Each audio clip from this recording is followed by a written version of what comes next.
বিসমিল্লাহির রহমানির রহিম। আসসালামু আলাইকুম বন্ধুরা, কেমন আছেন? আশা করি সবাই অনেক অনেক ভালো আছেন। আলহামদুলিল্লাহ আমিও আছি মোটামুটি।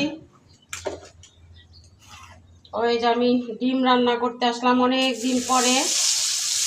ডিমটা আমি এখন ভেজে নিব একটু হলুদ লবণ দিয়ে। আমি ডিমটা ভেজে নিচ্ছি।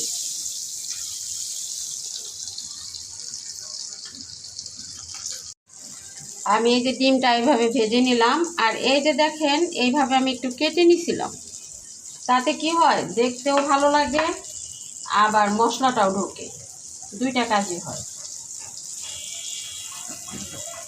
আর আমি একটু বেগুনটা ভেজে নিচ্ছি, কারণ বেগুন ভাজি করলে যে কোনো জিনিসই একটু হালকা ভাজি করে দিলে ওই তরকারিটা খেতে ভালো লাগে,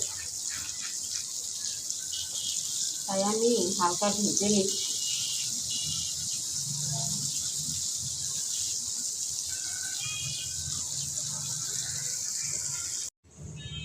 আমি এই যে বেগুনটা এইভাবে ভেজে নিলাম। আমি পেঁয়াজটা অফ ক্যামেরায় ভেজে নিছি। এখন আমি মশলাগুলি দিয়ে দিব। আর কিছু সময় আমি মশলাটা কষাবো।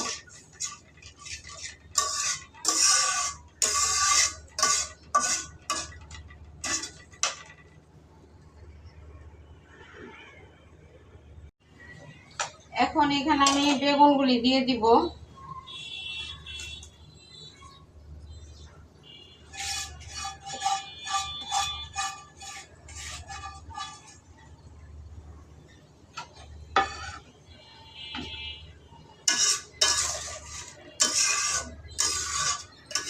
আমি সাথে সাথে ডিমটাও দিয়ে দিব। কেন, এগুলো তো সবই ভাজা, এই ঝোলেই রান্না হবে, আর ঝোল দিব না।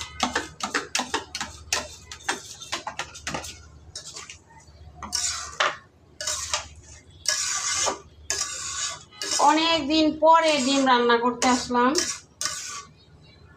অনেক দিন পরে। এই তো আমার ডিম বেগুনের তরকারির ফাইনাল লুক। আমি আসলে না আলুটা খুব একটা পছন্দ করি না। ডায়াবেটিসের জন্য আলু খাওয়া নিষেধও আছে, আবার আমার পছন্দও না। আমার কাছে এই বেগুন দিয়ে, মিষ্টি কুমড়া এগুলা দিয়ে ডিমের তরকারি ভালো লাগে।